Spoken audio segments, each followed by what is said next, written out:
বাংলাদেশ সার্ভারে যতগুলো পিসি প্লেয়ার আছে তাদের মধ্যে অলমোস্ট অনেকের অ্যাকাউন্ট আজকে কিন্তু ব্যান হয়ে গেছে। তুমি তোমার ফ্রেন্ড সার্কেলে যারা পিসি প্লেয়ার আছে এবং যারা পিসি প্লেয়ার তোমরা আসো, তারা অবশ্যই কমেন্ট বক্সে কমেন্ট করবে যে আসলে তোমাদের অ্যাকাউন্টটা কি আজকে ব্যান হয়েছে, অ্যান্ড এই ব্যানটা কেনই বা হলো এবং এটার থেকে করণীয় কি। দেখো, এখানে অনেকেই কিন্তু ফেয়ার খেলে, বাট অনেকে আবার হ্যাক করেও গেম খেলে। যারা ফেয়ার খেলছে তাদের অ্যাকাউন্টটা 7 দিনের জন্য ব্যান করে দিছে, এন্ড যারা ইলিগেল কিছু করছে তাদেরগুলো পার্মানেন্টলি ব্যান হয়ে গেছে। এখন তোমরা অনেকেই বলতে পারো যে ভাই আমি তো ফেয়ার খেলি, বাট আমার অ্যাকাউন্টটা ব্যান হলো কেন।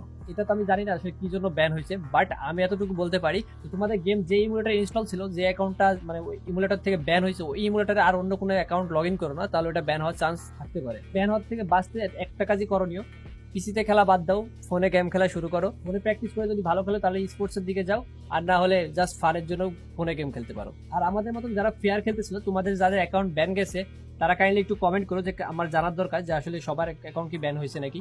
তো অবশ্যই কমেন্ট করো। আর ওয়াই দ্য ওয়ে গাইজ, আমার অ্যাকাউন্টে কিছুই হয় নাই, আমি কোনো প্যানেল লাগাও খেলি নাই, কিছুই করি নাই, আমার অ্যাকাউন্ট স্টিল নাও সেফ আছে।